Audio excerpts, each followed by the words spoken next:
Alright. Hey, welcome. Oh man, we went a little early. So, my name is Adam Luke. This is SessionWell. This is the amazing... Hi, I'm Judy Yen. And we're going to introduce these people in just a brief second. So, these wonderful people are joining us on the first launch of the YouTube live channel. So, we have the live chat. You're going to be able to throw up any questions, concerns, comments. Freddie on the other end is going to be able to yell those out to us and let us know what you're saying. But now let's get to these rock stars. So these are all four of our colleagues, our friends. We've done a lot of just life together, especially in the MFT life. And so thank you guys so much for being here. Tell them kind of who you guys are and maybe where you work or where you're at with your process. Okay, I'm Jamie Vasquez. I'm a pre-licensed marriage family therapist. I've been working at a clinic for over 4 years. And the population I serve are people with chronic and severe mental health challenges. Hi, I'm Verena Gabriel, and I work at Hope International University as the clinical training assistant. And I see clients at the Hope Counseling Center. You're also a professor. I am an adjunct professor at Hope International as well. I'm Heather Silva. I am the Marriage and Family Therapy Program Coordinator at Hope International University, as well as an adjunct professor, and I also see clients at the Hope Counseling Center. And then I'm Jonathan Castro. I work as a case manager and therapist at College Hospital Costa Mesa Partial Program. I've been working there now for a little over 4 years, and I also work in private practice, advances in mental health in Huntington Beach. I've been working there for a little over 2 years. And what they didn't tell you is they're absolute badasses in their field. So we're going to get rolling into why the heck are you even listening to us and what the heck is our title about. So if you looked and found us through searching, what you found was we're going to talk about the California Board of Behavioral Sciences MFT clinical exam. We're also going to talk about the law and ethics exam.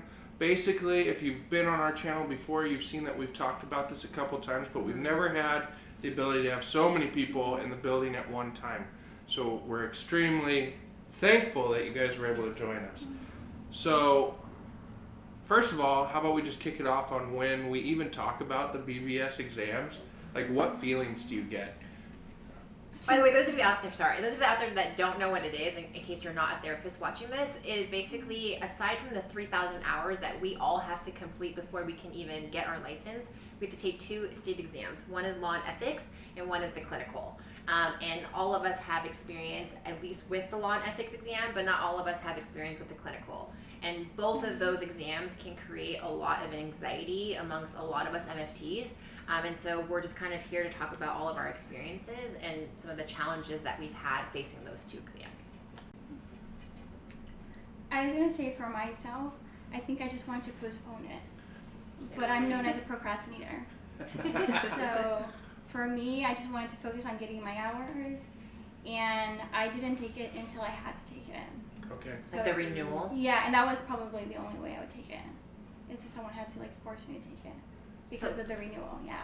So with the law and ethics exam, you have to read. If you take it once and just pass, and then you're fine. Mm-hmm. But if you don't take, I think the new thing is you have to take it before you can renew the following year for your first year of associateship. Is that right? Yeah, and you have to do it. So for some of us, you might be going whoa, the things are all over the place. When we were entering the field, we got lucky. I didn't have to take it to become registered as an associate marriage and family therapist. I got to jump right in. Then the law changed. In 2017, I think. Yes, and then we had to take the exam to get the renewal. Now, and you two can speak more about it. You have to take the exam right out the gate now, don't you? Or do you get the... I was before you. But the cohort now, do they have to take the exam you before can getting apply registered? for your number. You can apply for your number after graduation. But once that year is up, before you can renew your associate number, you have to at least take the exam. You don't have to pass it, but you have to at least show that you have attempted it. Okay. Yeah. That's the new law. Wow. But you can get it right after graduation. You could submit your paperwork to get your number. Because I know, as soon as I heard that this stuff was coming down the block, I'm normally a great test taker, and this scared the heck out of me. Yeah. Oh, yeah. I don't have test anxiety in regular life. I'm just kidding. But in general, I don't have test anxiety. No, but this test, when I took this test, I thought I was going to barf. Like that whole Yeah. saying about what does the people say? Like I got punched in the stomach. Yeah. Like I never knew what that meant, but like literally as I was taking the test, I felt as though someone was literally like punching me over and over again, and then afterwards I almost puked because it just was so anxiety provoking. And I think a lot of the reasons for like that, like both the tests, I think a lot of it's just managing our own anxiety. Oh, totally is. And so yeah. I remember going home and sleeping for 3 hours. Oh, afterwards. Yeah, I like went straight home. And I remember my wife was like, "Oh, we'll go do something afterwards." I was like, "Yeah, sure." And I was like, "Just let me sleep." Well, the night before, I didn't sleep. I mean, I was up so early, just laying in bed, going over scenarios, and then meeting up with you guys at Denny's at like some odd 6 hour. o'clock in the morning. Yeah, in the morning. I'm like, oh, well, I know that they're up, so let's go to Denny's and, not eat because then we're going to puke, but Right, or have a stomach ache. steady. And so the three of us was kind of funny because we were so like, we were like just anxious bunnies together, right? Yeah. The whole So time. then the night before, we go drive down just to pre-traumatize ourselves. Yeah, of course. So we knew exactly where it was located. We got out of the cars, walked up the stairs, got to like, yes, that's where our lives will end. Yes. And then we got back, drove back. It was an experience and a half. But it felt nice because we were all together, but I also think that it was also, I think there was a part of us that was afraid that maybe like one of us wouldn't pass, or like maybe like all of us wouldn't pass, or that we would all pass. But I found it to be helpful because I think that morning it was like we were all in it together. We all went into the same testing center. We all prayed together beforehand, We did. which was like so special, I think. And then afterwards, we happened to be in the section where we couldn't find out our results like right away, which was very annoying. And so afterwards, we were just kind of like talking about it and like, what did you answer? Did you get that question? And we also had a friend, Daniel Gouveia, who's up north, who was also taking it on the same day. Yeah. Same time. It's crazy. So it was just kind of like we kept it with us four, and it was nice. It was a good support system. But I think there was also part of us that was like we were just like we really wanted the best for all of us. Right. And sometimes that doesn't necessarily like we don't all perform, I guess, the same in that specific instance. And I think that sometimes can be difficult when we're like comparing ourselves to everybody else. Yeah. Well, I feel like you kind of just opened the door for what happened with me. So I've only taken the law and ethics exam. I have not attempted the clinical yet. So I doing this process with you guys. I don't know if I went in there thinking that I was just going to pass or what, because the three of us we studied for a couple times together, and we had taken that practice exam, and I was like, Oh, you scored high. I nailed this. Yeah. And so I think me having that confidence was a good thing, but it ended up just biting me in the butt in the end. And part of that was, yes, I was so glad to have the support of you guys, but what I realized is you guys sat next to each other, or like one person between you guys on the same side. Oh, we did. Oh, And a part of that, and it kind of goes into this I don't know if it's a metaphor or an English teacher, what do I want to say? It can be both analogy or metaphor. Analogy, Okay. yeah. It was like analogy or metaphor.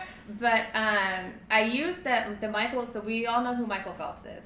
And there's this picture of him in the Olympics where he's swimming, but the person in the lane next to him is looking at him. And he's focused, so he's probably following the black line at the bottom of the pool. And I use that in so many cases when it comes to a therapist getting ready to either take an exam or try to get their hours or coming out of graduation. And what I was doing, even in that instance of taking the exam, is I kept turning around and looking at you guys. Oh, I didn't know that. I kept looking, and you guys were hyper-focused staring at the screen. And I'm like over here like, somebody make eyes with me, like anybody else having anxiety. I wasn't, so to speak, staying in my lane. I wasn't being Michael Phelps, who was like, who cares about what's going on around me? So already right there, I probably could have figured out my anxiety's got the best of me. I'm not concentrating. And so as much as I like to have the support and this group effort, the second time I took the law and ethics exam, first off, I studied more. Where I used TDC. I studied a few times, more than I did the first time. I even called you in the night before and was like, I don't understand why I'm not getting this question. And you talked it through, and I think that after talking out loud, I think the first time we didn't really talk about the questions, like verbalize it. I think we just like answered and we're like, oh, okay, I missed this one. But the second time when I was studying with you, like you were able to just verbalize it, and I think that like it was clicking. Yeah. I could like see it. I mean, I even called Jason Odegaard, who is a law and ethics professor, and was like, I don't understand this. Like, I thought this meant this. And he's like, remember this. And I was like, okay, thank you. So I utilized my resources. Then I went by myself. So I wasn't sitting there looking around of like, who else is in here? Because the person next to you at these testing centers could be taking their mechanics test or they're doing something else. And so who cares what they're doing? And I ended up having like 5 minutes left on the clock. I like pushed my chair back and was like, I failed this one again. Walked out the door and she's like, you passed. And so I think that like it was a mindset for me of stay in your lane. Who cares about what's going on around you? Just stay there. You know, manage your anxiety. Figure out how to manage your anxiety. And by the way, I did this with a newborn. Like, I think my daughter was maybe a month old, and I still passed the exam. So I had to stay in my lane. So I don't know if it was lack of sleep, a lot of coffee, or what it was. But I did pass it the second time. But it was a mindset that I had to shift. I had to shift it myself. And it is hard because in that room, again, you don't know who's testing. But I don't remember looking at you and Adam, but I do remember being fully aware that people kept getting up. And I was like, oh my gosh, like I don't have this much time left, and like people are. It was kind of distracting because I was like, are you an MFT? Because we started at the same time, and how come you're already done and I'm like barely even having enough time? So I think staying in your lane, just like it's your journey, it's your day, it's your test, and not like caring what everybody else is doing, I think is helpful. Because at the end of the day, those people are not going to be doing the rest of the life with you. Like they're not there holding your hand at the end of the day. I mean, you guys can hold my hand, but those other people in that center who are not going to be there. They're all trying to survive themselves as well. So, and if I remember right, I think I pretty much ran my clock out as well. And I kept on getting really scared as I was watching it click down to the point that it was like, I think when I turned it in, I had like 90 seconds to go, right? But it's interesting because we can stress out about that. And it's like, well, I had 90 seconds to go. Well, I finished. How about that? Like, I got everything I needed onto that. But I just remember also, you have this like, this seventh sense that comes out where you are so hyper vigilant to everything that's going around. And so it was like all the noises were just driving me nuts, and I'm normally not that person. But I think where your awareness comes in is when you're like, okay, what am I in the middle of? And it's kind of funny because, some of us, when we were taking that, probably had 1,000 hours under our belt as clinicians, 1,500 under our belts. And in that moment, we were so triggered we weren't recognizing our own stresses, right? It's like, what is this? I don't know. Let's stuff it. I know. Because that's going to work. But it's really, like you said, it's staying in your own lane and just fighting your own fight. And how many times have we said something like that to our own clients? Oh, yeah. Right? It's all about managing anxiety. Like, I remember it being, like, I ran out of time. So the, last 8, I had to, just click and just guess. And I was like, oh, gosh, I totally failed. But it was like, my anxiety was so high, I could almost hear it in my ears. It was just like, I could hear my heartbeat, and my stomach was hurting for so, it was just so bad. And it had to be a lot of okay, deep breathing. All the things we tell our clients, literally just start deep breathing and go to your safe place. And then just have to answer these questions. And I think that, and it is a long test, and that's just a law and ethics one. And so for those people that have taken the clinical, which we'll talk about in a little bit, that test in itself is 10 times longer. But I do think that, when it comes to all of these exams, we start doubting ourselves because the questions are, I'm sorry, BBS, but they're kind of annoying. And the thing I think with the law and ethics one is that you can always eliminate some, and then the other two you're like, well, I could do both. Well, they don't give you the right answer, right?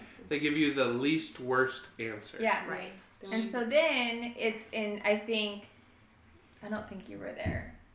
The 3 of us and a few other people went and took a class on how to even take the test.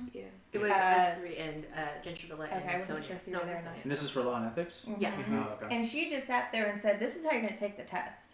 You're going to put a dash mark every time you know that you got a correct answer. Put a little tally so that you feel confident, wow, my tally marks are going down. And you have 90 minutes, and it's 75 questions, I think it is. And so you're if you are at the 10-minute mark, you should be roughly around between these questions. So you know you're managing your time. And like she kind of just said, you know, you utilize your piece of paper that they give you, the one piece of paper. The other thing too that I liked, because I am, you know, what's going on around me, is that they have those noise counseling earphones, and those helped me a ton. It was just my vision where I was just like, what's going on around me. Yeah, I was gonna bring that up. I think we're all different, and then for me, I can't have any distractions. Yeah. So when I saw those earphones, I used it right away, and I just like zoned in because I wanted to feel like I was in there by myself and just taking the test. Yeah. And then I also knew if I failed, I could still take it again. Yeah. So it's not real failure. For me, taking the second time was a lot easier, and I don't care that I had to take it 2 times. Like There you go. I really don't care because I'm still in the same place as everybody else. Because it doesn't define us as a therapist.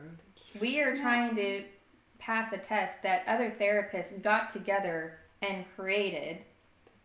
Like, that doesn't mean that we're bad therapists. No. Yeah. Because I bet all of the answers that we chose would have been perfect in that like scenario exactly that they gave us.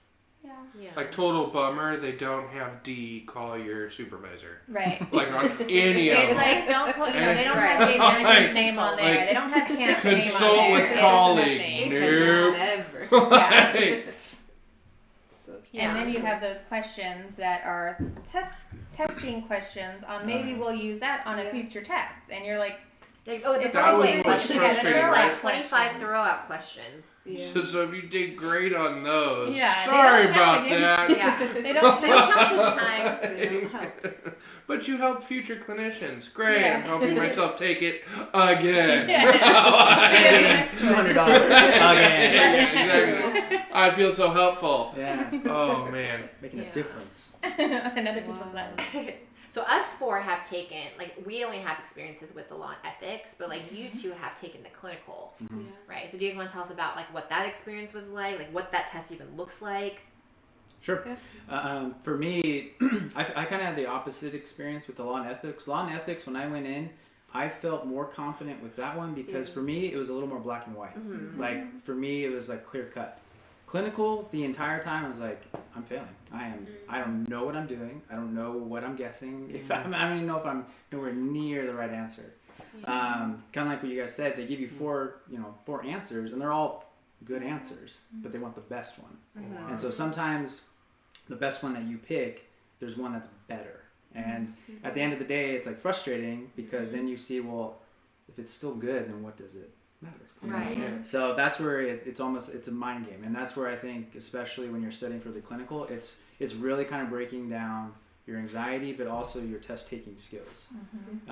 For me, when I was studying for the clinical, I first used AATBS, and so when I took the clinical the first time, I think I got 96, and so I'm assuming just because there's 150, it's somewhere, and it changes each test too, so you don't know what number you're actually going to pass. And they tell you, like, they give you the paper that says how many you got. How many you got. And so it's usually around 100, usually a little bit above or sometimes even below, but you don't know. And so you don't know how many if you're close to passing or if you're not. And so when I got my results back, I had to wait. It wasn't even immediate. Yeah, Okay. so I had to wait like a month, and then I finally got my results, and it said that I had failed. But then it was frustrating because I was like, well, I don't even know how bad I felt. Right. It's like, is it more of me just not knowing the information, or is it me just my test taking skills? And so that's where you feel kind of up in the air. And so when I took it the second time, I stayed with AATBS because that's what I use with law and ethics, and I felt confident. And I figured if I continue to study more material, I'm going to be better. Well, I took it the second time, and I got even worse. I think I got like 94 out of 100. And so now this time around, I switched it over to TDC. And now being almost done with the TDC program, you see pros and cons to both. Okay. And that's what's difficult because it's like, well... Like, can you tell us what those are? 'Cause I know a lot of people out there are like struggling with AATBS, Grossman, and TDC. So with the AATBS, what I like more is the rationales. They give you, I think, more description to why this is the better answer. with TDC, they tell you for some of them like this is the answer, but there's some that they say is better, but they don't explain why. And so it's like, okay, I understand this is better, but why is it better? And so it kind of leaves you up in the air, not really knowing why. And for the way that I conceptualize things, if I can understand how it gets there or why it gets there, then for me it's a lot easier to be like, okay, this is it. But when it's kind of up in the air, just like a subjective, it's better. It's like, why is it? I like it. Yeah, so that's what's frustrating about it. Okay. What about like some of the practice like have you found one to be more similar to the actual test, like based off of the practice exams, or? For me, it feels like the TDC mock exams are more difficult. More difficult than the actual exam. Than the actual exam, yeah. And when I was studying, what they kind of say is if you get between lower 70s, that's like good. Like that's considered good when you do like on the mock exams.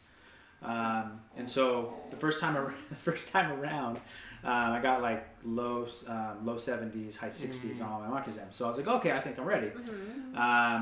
And then, sure enough, I didn't pass. So this time around, I'm gonna try to be a little more patient and wait till I get a little higher this time. So there's no questions. Before you actually schedule it. Before I actually schedule it, yeah. Okay. And then what does your studying routine look like? Well, that's what's really difficult. So for me right now, I'm working more than 40 hours a week. So the days that I do study, I'm waking up at like 5 o'clock. Oh my gosh. And I'm trying to study for an hour and a half, and then I have to go to work, and then I have private practice, and then when I get home, my brain's done. So there's no studying that's going on. But then some days I have to be at work earlier, so then I don't have as much time to study. So those days usually I don't study. So it just kind of depends on what my schedule looks like.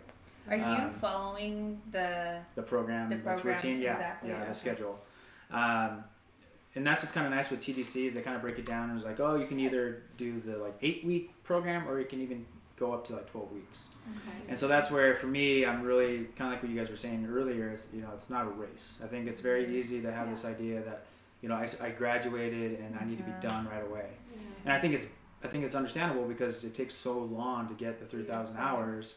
It's like now I have to do something else on top of the 3,000 hours, and so it's this long journey. And then at least for us living in California, your starting pay is down here, but then all your student loans and all the things they have to pay for is up here. So that's even more frustrating to like have the drive to like I gotta pass this test. So there's a lot of pressure, or at least for me, I put a lot of pressure on myself because all the things are kind of stacked. At least it feels like they're stacked against you, especially at least in California. It's amazing. Like I can sit here and I can listen to you speak, and knowing like we both went to Hope, we've been on similar trajectories, and we can have sort of this calm conversation. But then you just nailed it there on the fact that like when we splinter out this evening, all of us go back into this fight or flight mode. And that weight of like, I've got student loans coming in. Mine are getting ready on February to take their next bump, right? And it's like, well, my pay's not taking its next bump. But you're like, how do you... For me, my big question is, how do I always stay faithful to the fact that I am on a professional trajectory? I am a competent clinician, and that it's more than just trust the process, but staying vigilant to the fact that like, there's things I can't control, but I can control this. And finding the ability to be content in that. Like that, I can't help but feel that like my heart jumped around when you were talking about it. Well, even what you guys were kind of saying, I mean, there's some things that we don't have control over, but even the things that we tell our patients is that you can control the way that you think and perceive things. Wow. And it's kind of like some of the things that you guys are saying is how, it's not a race, and, we're on our own journey. And I think, whenever I talk about this, it always reminds me of a story. I can't remember what book it's from, but it was about anxiety. And there was a story about this grandfather and this grandson, and they go to the store, and they see a bike, and they see how much it costs. And so, as a deal, the grandfather makes the son work for it, and so he does chores and so on and so forth. So finally, he buys this bike, and it's not even put together. You have to put the pieces together. Of course. And so they're in the garage day in and day out trying to put this bike together. And he's having his grandson do most of the work. And so as some of the neighbors are walking by, they're asking the grandfather, like, why didn't you just go to the store? They have it put together for you for about the same price. And he's like, I'm not building a bike, I'm building a grandson. Oh wow. And so for me, I use that as a reminder that this is my journey, and the loopholes that I have to go through, the times that I fail or mess up, the things that I'm learning, it's part of my journey, and it's going to make me a better clinician in the end result. And I think when we can model that for our patients, they know that, they sense that, they know it's not fake, they know it's authentic. And I think what we talked about the last time I was here with you guys, being authentic is one of the most powerful things that we can be as therapists. And so that's what when I find myself comparing or doubting, it's like, I got to slow down. I got to remember this journey. It's making me better than what I think it is right now. And I think part of being authentic is being in the moment. Yep. And so we're worried about passing. We're worried about whatever. But there's something right there in the moment. And, we're all going to be licensed at one point. Yeah. And then those memories of the past are gone. They're fleeting. Yeah. So it's like it's important to enjoy every moment, and you're going to get there. And I'm also hearing this theme of like, do we have the humility to allow ourselves to grow? Right? Yeah. Because sometimes it's so much about just force the next one in, right? The joke I always have with my male clients is like, just grab a bigger hammer, right? Because that's like the idea. Just if you hit it with more force, it'll work better this time. No, that's not how that works. And it's so interesting because I think most of us like here, we've all graduated kind of at different paces. And it is hard sometimes to be someone that graduated a lot earlier, but like still not be done with your hours. And you hear all these like brand new graduates being like, oh, I got this job, and then I'm already done with my hours, and I passed my law and ethics, and I passed my clinical, like all in one swoop. And you're just like, How? Like how? And we're still like, I graduated before you, but like I'm still not licensed. And I think it's just it's our own like sense of like ourselves and how we see ourselves, and just like having everyone else's voice not be so loud in our heads. But that if our voice is the loudest, it has to just be positive, because it is true. Because I do think, as odd as it may sound, as long as this journey has been, like I think I graduated with Heather and for you two. Like I started at the same time as John and Jamie, but then I got not held back, but like I had to stay back a semester because I didn't have enough hours because I was working full time. And then now seeing all these, like Verena graduated probably after all of us, but she already sat for her clinical, was already done with 3,000 hours, and sometimes it's just really hard to be like, what the heck? Like, I've been doing this since 2012. Like, why aren't I there yet? But why are you so badass? Not necessarily. And it's Something like called burnout in that process too. Yeah. but there's a weird part of me that is almost gonna miss this. In a weird way. I like, will agree. Because as hard as it's been, like, we are all going to get licensed at some point. And then that's going to be the rest of our lives as licensed MFTs. And, like, we'll never be in this, like, torturous pre-license stage again. It's not that torturous. I know. It's been so, like, life-giving and, like, so much growth, like, in these last. And a lot of gray hairs, too, I will say. And gaining of weight, I will say. I think back to one of the supervisors I had, my first supervisor, Wayne Brazil, right? And the way he explained this process is he said, it's a lot of heat. And at that time, he was doing a lot of like ceramic work. So he would say, this is the kiln of life, right? This is where you will be forged in the flame. And it's going to be moments too hot, and you don't think you're going to be able to take it, but you're going to come out a more beautiful product. And so like I think of when you're talking, because Judy and I were able to work together pretty much for a long part of my process, in the last year, I was able to gain 1,000 hours. Okay, in the first three years, it took me just to get 1,000 hours, right? And you sit back on this other side and you go, well, I wish it was faster because I could pay down the student loans, and then I could get the house, and I could get the car, and I could, just check off all these bingo things of stuff that doesn't matter. And you sit here and you go, if I would have had it that way, I'd be a terrible clinician. I'll just right off the bat tell you, if this thing flew out and I was done in a year and a half, I would not be the clinician I was today. Same here. And it's like, be careful what you wish for. And I don't think I necessarily would have built as many relationships either. Yeah. I just would have gone into the program, like, got my hours afterwards, and then, like... And once you're licensed, you're by yourself, kind of. If you're in private practice, you're by yourself. Yeah. And so it's kind of like you lose a lot of the connections. And I think just having been in this whole part for so long. Like, we've got to see like new graduates, we've got to see new trainees and associates, and seeing them like, it's just like, it's almost like I feel like we've spread like in so many different generations of like MFTs, and now we just kind of have built this community. I don't know. And we have to continue to be diligent about getting together, right? Because I think that's something else that we talk about.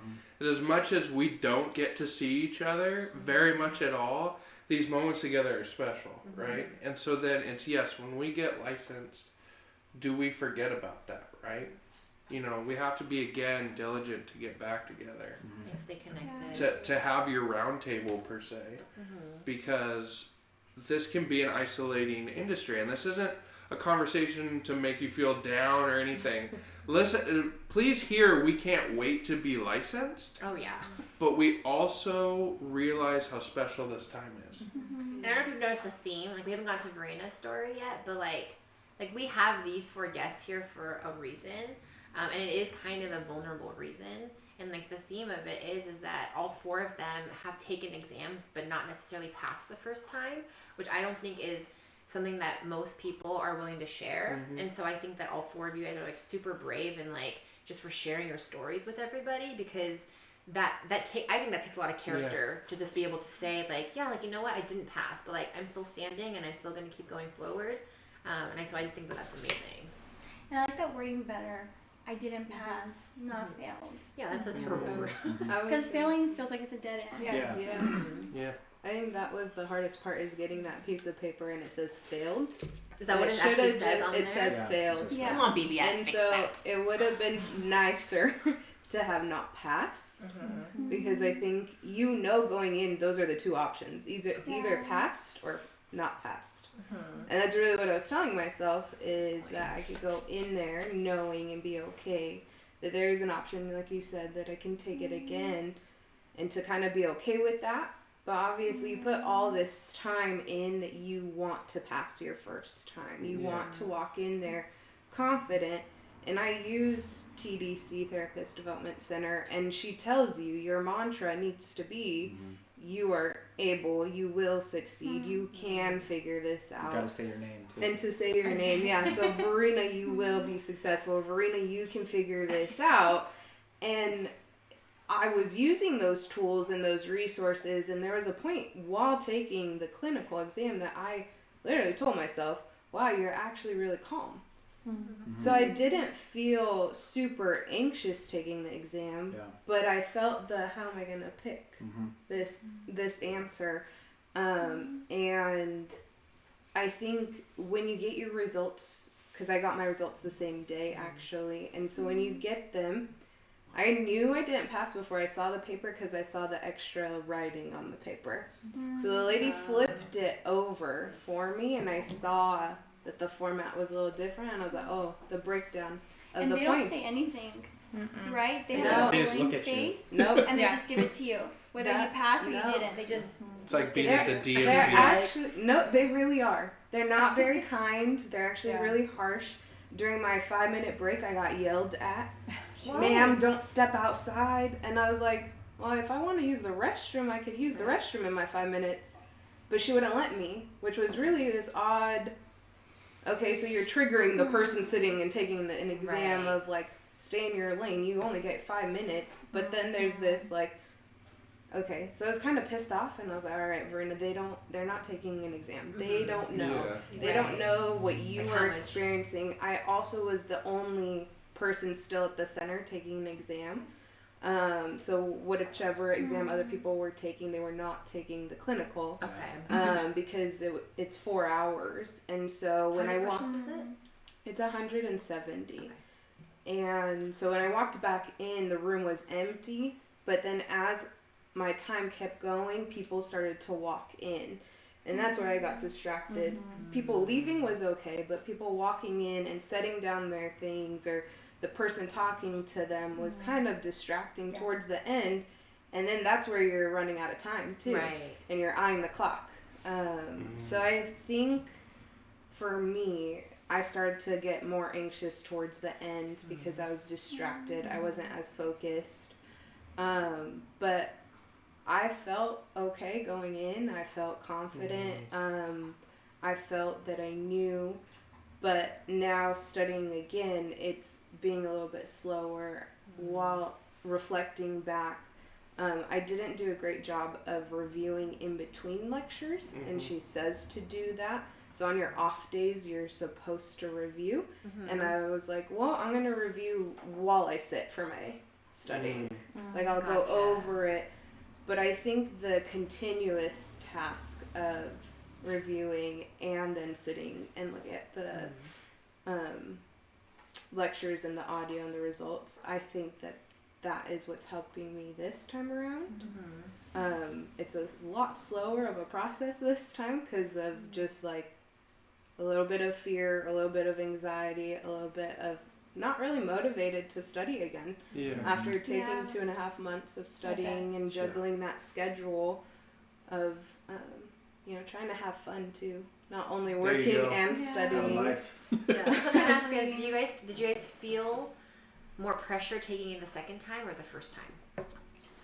I think for me, I felt it more the second time. Because the first time, I didn't study.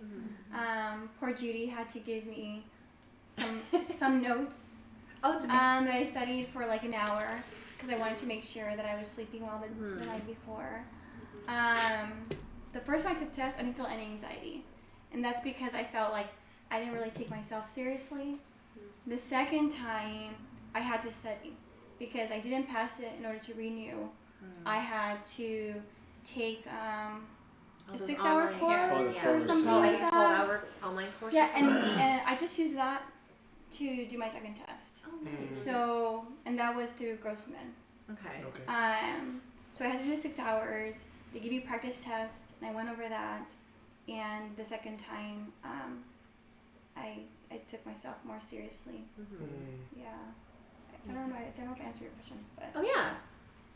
You felt more pressure on the second time? A little bit because I took myself more seriously.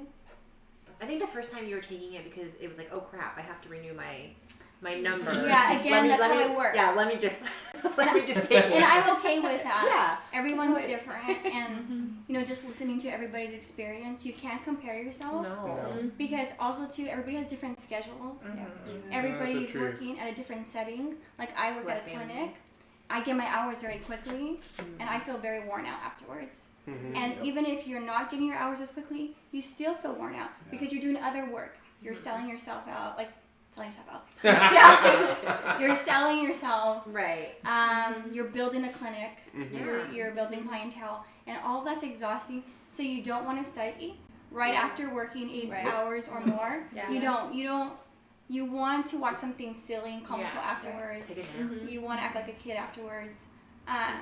So everyone is so different. Yeah. Light a couple candles and turn the lights off, or maybe that's just me. Whatever it is. They're essential oils. Bubble bath. Yeah, I turn on my Himalayan salt candle thing.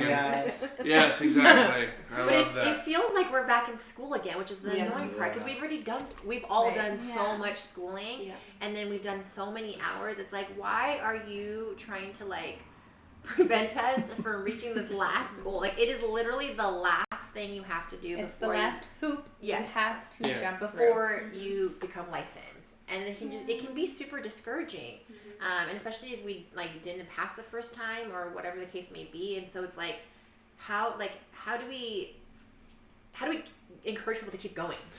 Well, so you bring up a good point on the fact that talking to a couple people who maybe work with camp and work with different things, like coaches, and coaches, it's unfortunate because the standard sort of has to exist, this level of craziness, to weed out the professional crazies that are trying to become clinicians.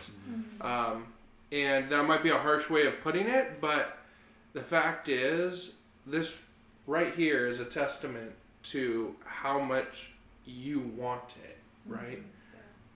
And for someone who does not have their heart in the game, who doesn't realize what they're doing, they're going to stop, right? I have a friend that's taken the exam 3 times, the clinical exam 3 times, studied with everyone, and he passed, right? But he had to work really hard to do it. And imagine if it was like a driving driving test. None of us would refer family members to people if it was that simple. And it's unfortunate, but at the same time, when someone tells me, hey, I'm a licensed marriage and family therapist, I can know that person put in a whole heck of a lot of work to get there. Yeah, you earned it. Yes. Yeah. You want to earn that title. Yeah, you You can't want just... the clients to know that you earned that title. Yeah. That it wasn't just handed to you. You know. I think something that my therapist once told me. I mean, I'm actually still going to therapy right now, and part of our work is prepping me for this exam.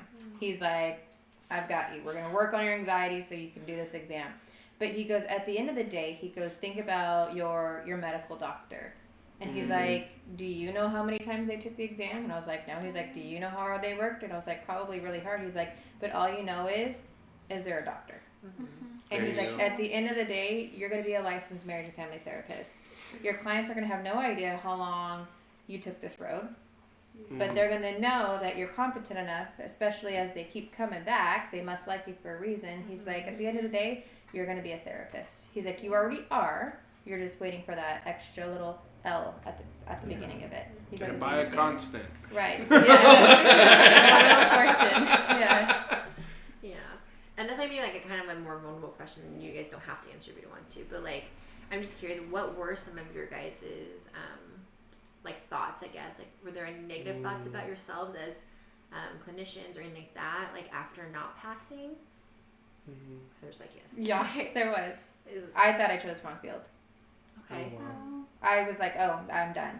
Like, that's just, this is it. Like, that's the end of the road for me. I'm going to go back to school and I don't know, figure something else out. Which is so crazy because like we all refer to you. Like she yeah. gets like, she has like one of the hardest caseloads, I hope. So it's like, don't leave us. And so, but I mean, when I didn't pass it, and I mean, especially coming after that day, again, going back to that first round, the three of us and Daniel Govea all took it on the same day. Then we had that 6-week limbo together. And so it was, Daniel, oh, I passed. Yay, congratulations, Daniel. Judy, I passed. Congratulations. Adam, I passed. Oh, by the way, guys, I didn't pass. I actually needed one more point. Oh, that's right. I missed it by one freaking point. Don't worry, we can beep it. We can beep it. Censored. All right, go ahead and sit. And so to me, I was just like, well, if I didn't put the heart into it, if I didn't put it in, then I don't deserve it. So then I don't deserve to be a therapist. Because if I tell my clients you deserve more than this, and I'm not believing it, then why am I a therapist? I mean, I really went spiraling down that dark black rabbit hole. And so I had to take a beat. I had to pull myself up from my bootstraps. I went to my therapist and was like, this is ridiculous. And so he had to, a little eye movement, desensitization and reprocessing. And, I got right back on it. And then I passed it the second time. And so, but I had to switch it in my head of, you're going to be okay. What did you do wrong the first time? Okay, don't do those mistakes again. Yeah. Figure out what's going to work and then go forward. And if I didn't pass it the second time, I already had it in my head that it's going to be okay. It's going to be okay because you'll just try it again. You don't want to try it again, but it's going to be okay because you have the opportunity to try it again. Yeah, I feel lucky with my circumstance just because even before I was even close to completing my hours, I had a coworker of mine who I admired. When I got trained at the hospital, I had to sit in one of his groups, and it was like art. It was amazing. And I remember I was like, that's how I want to be. And I remember there was one time where him and I think we're in the CAF, and we were asking questions and so on and so forth, and he had told me that he took him 4 times before he passed. Wow. And I was like, whoa, you? Like out of anyone, like I never would have thought that. And so that always comes, at least the 2 times that I haven't passed, that's always come to mind is that, just because I didn't pass, it doesn't mean that I can't be a great therapist. Yeah. So I always felt great. I felt very lucky to know him because he had passed away, how long ago now? Maybe 2 years ago, 3 years ago. He was in a car accident. And he was amazing. It was, I always remember that. He's like, yeah, it is what it is. So it's not if, it's when, right? Yeah. Yep. Exactly. We can't let one no stop us.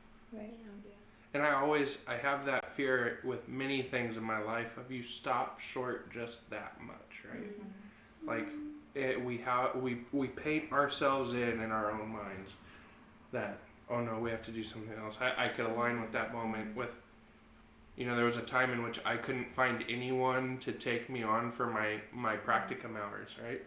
And I thought the same thing was like, well, sweet, switch to marketing or whatever it is. Like, but I think that's a really big thing of like, you just got to go one more step. Right. Especially in like substance abuse and alcohol, we talk about the step doesn't have to be a full step. You can just do a baby step. But if you just move forward, that's all you need. Yeah. Exactly. And in this process, it's not like, I know we're talking about the exams a lot in today's podcast, but it's not just the exams that can be an obstacle in this journey. It can be finding a practicum site. It can be working with a supervisor that you don't necessarily click with. It can be Get married. you can get married. You can have a baby. Student loans. You can have a death of a loved one. And so it's like the main thing is trying to figure out, like, find that will inside of you to keep pushing and keep going forward no matter what life throws at you, because this journey, life in general is not easy, but like when you're trying to get licensed and get your hours, like all those obstacles don't necessarily completely end. Like, I don't think the bills go away when you become licensed. I don't think, I know. Oh, there's no Kleenex. Sorry, John. Just straight up snot. There you go. But like just life is hard sometimes, and it's just like, like how do we keep going? And sometimes something I also want to push that I'm hearing though at the same time is sometimes moving forward is taking a break, right? Is hitting pause. Because I had that situation happen where it was like, I so thought I had all my intern sites, down, and then it was like, nope, my options aren't there, right? And I could have like completely thrown my head into a wall multiple times, or I just took a 3-month sort of break and was like, if something opens up, something's gonna open up. And then right when I needed it, it opened up. So we're all gonna be okay. Yeah, really, this we actually weren't recording at all. This is group therapy. I know. This is never really But like, just kind of to end this part of the podcast, like if you guys could give a piece of advice, like one or two, to people out there that are in the process of like about to take their exams for the first time, or they're taking it for the second, third, fourth time, what would you, like, how would you encourage them? For me, I would say don't compare yourself. Be in the moment. Stay focused on your own journey, not on other people's journey. Because either way, you're growing. That's what I would say, I think. I agree, but I think something that worked for me was I planned a trip right after my exam. So it either was going to be a celebration or a retreat away, to just give yourself a break, to remove yourself from seeing even your study material, from seeing people who are going to be like, how did it go? If you did tell them about your test date or not. So it wasn't directly after, but it kind of aligned where I was able to do 2 trips right after. And so it was really, I think that for me, getting myself away and not comparing to other people's process, but knowing that other people didn't pass as well was helpful so that I don't compare to their process. It was like self-care too. Yeah. Yeah. I think that coming out of it now, it's one, stay in your lane. Just focus on what you're doing. Do not matter. It doesn't matter what everybody else is doing. But I think the second thing is that I think that there was part of my mind shift was that I actually did reach out to my friends and say, I need a confidence boost. Like, somebody tell me something nice. And I had to get humbled there. I mean, I had to humble myself to say, I'm not doing okay. I need somebody to tell me something. And fortunately, it came naturally because of the people I surround myself with. But I think just having a really good support group around you also just helps, knowing that if you do fail, it's gonna be okay, and you've got people who are cheering you on, and they just want to see what's best for you. I think almost all of us in here, when we've taken any sort of exam or something big or like an interview, I think we've all prayed for each other. Yeah. We've all reached out to another MFT and been like, hey, can you pray for me? And I think that's been like super helpful. Yeah, I think for me, one of the things that has been helpful for me during this journey is just gratitude, being grateful. Yeah. Being grateful for the process, being grateful for the people that I get to work with, being grateful for the people, the patients. I mean, the reason why we're doing what we're doing. And I think alongside with gratitude is just continually reminding myself that this is what I'm supposed to do. Yeah. And remembering that I love what I do, and even if I never get licensed, I know that I love my job. Yeah. And so those two things I think have really kind of grounded me, especially during the times where I haven't lived up to my own standard. So those two things have been always helpful for me. I think you guys are awesome. I'm inspired. Thank you. Thank you for joining us on a Thursday night. Thank you. So we wanted to shift gears as well because we did want to mention something that definitely happened, and that was last night, 12 individuals, 13 including the gunman, lost their lives. And whenever we have the chance to have 6 therapists together, how can we put out a positive content, a positive just expression to help situations like this? And how do we help the community we work with, right? Unfathomable tragedy.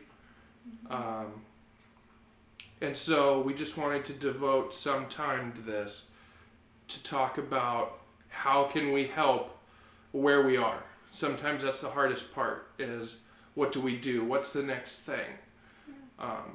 And so I don't have it on the top of my head right now, but as we would like to share, I think we should just go around if you're okay with that. Sure. Well, I'll start. I think for any horrific event like this, I think it's just a reminder of how mental health is still so far behind. I think mental health care is horrific, and I think one of the biggest reasons for that is I think one of the main things that we've talked about is comparing, and I think especially with social media and the things that we see in pictures and movies, we begin to compare, and when we don't live up to a certain standard, that's where I think a lot of insecurity and self-esteem issues arise, and then the lack of support for individuals that are suffering. I mean, the shooter, perfect example, being in the military and not having maybe as many services as he needs. Working at the hospital, I've worked with a handful of different veterans that have gone to Iraq, Afghanistan, and hearing the stories, the horrific stories that they have to experience, and then they get home and then say, all right, well, now you're home, you can see your family, join right back in, you're great, you're safe, it's over. It's not over. And I think that's what frustrates me is that we're still so far behind in supporting those that are hurting. And I think we do our society a disservice. And that's what's complicated because it's not something that you can necessarily see from the outside. Everyone can present like they have everything together, but then internally they're a mess. And so that's where I think modeling being authentic and vulnerable is such an important piece to that. I think as a society we have masks, we have everything together, but in real life it's not like that. It's messy. And so I think just education. I think education is always a top priority. Right. Informing people, educating people, but also having services in place. And I think especially for those individuals that, like veterans and police officers and firemen that have to put their life on the line, that isn't a normal everyday life circumstance. And we have these individuals that have to go through that, and then, all right, go back home, have your kids, be a good husband, be a good wife, and live your life, and that's it. I think even the statistics will show, the highest percentage of domestic violence is police officers. The highest, second below that is veterans. You're dealing with such difficulty and just complete chaos, and then we just expect everyone to go and be completely calm and present with the things that they witnessed. So I guess in a handful of things, just education,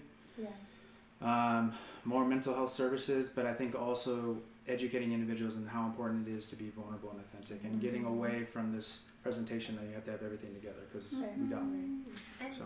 And to jump on the back of that just real quick is, I have a friend who was one of the SEAL team members, right? Mm-hmm. And I think he really shocked my whole presentation on this a few years ago when he said, he basically in his mind added it up, said the government's essentially paid probably $750,000 to make me the best at being able to do what I need to do. Mm-hmm. And he goes, and then I can't get the VA to invest anything in me now that I'm home. Yep. And it just sort of broke my heart when I heard that, because they realized, hey, I was a great tool for something. Mm-hmm. Now I can't get any help to put me back into a condition that was close to when you first got me, right? Mm-hmm. You were going to say something, Judy? I was just going to kind of just agree with John, excuse me, on the fact that like as therapists, we have to hear about all these awful things. And that in itself is hard enough, I think. But to actually be someone that's like in it and to like experience it and witness it, like I can't imagine, just all the internal, I guess, turmoil they might be going through, or just like, I don't know. I just think it's very hard for us just to listen, but we need to support those who are in it, and have experienced it as well. So that's just something that I was thinking when John was talking. I mean, the one thing that's really been rattling around in my brain when I've talked to clients, I've talked to friends and family, and especially what John was saying. So how do we just build a support network, right? I think sometimes when we have moments like this, or when you hear of someone who's returned from war, who is experiencing PTSD, or, again, you don't have to go to war to have PTSD. It can be domestic violence, it can be all sorts of things. But something that we have forgotten as a society is how powerful it is just to sit next to someone, right? And just to be there. And so when you have someone who, if they are a first responder and they've gone through events, or you can tell that they're different, you don't need to be a detective on the other part. Because I've heard from individuals who've gone through this that it's like, I feel like everyone's around me just picking on me. They want to know more information, and then we don't think about the secondary traumas of, or re-traumatizing the person who's gone through it, and then the person who's maybe trying to be helpful gets traumatized through hearing what's going on. I have absolutely no empathy for the way that this man handled his disease, but I have empathy for the fact that we have what seems like more men and more individuals that are finding that the only way they can interact with the world is by causing pain. And so that tells me there's a broken system. And we ask, what can we do? What can we do? What can we do? And I wonder to myself when I ask that, when was the last time I tried to consciously acknowledge someone who was standing off to the side? I think if we grew more as a society to include the wallflowers, per se, the people who may be off in the corners, maybe we could prevent something like this, that they wouldn't feel so alone in the world.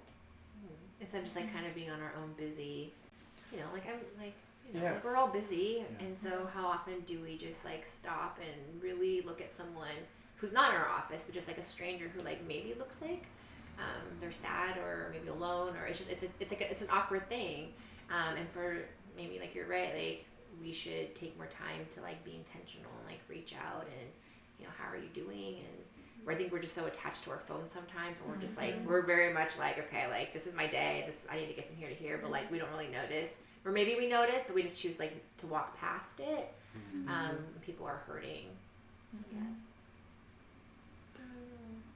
How did you guys hear anything today, like at work or just in general, talk about it with other people about what happened? I heard like different opinions.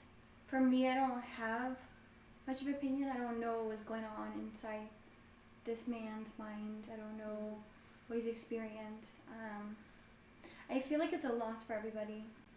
It's a loss for him. It's a loss for the people who were killed. It's a loss for their families. It's a loss for the guy who murdered all these people. It's a loss for his family.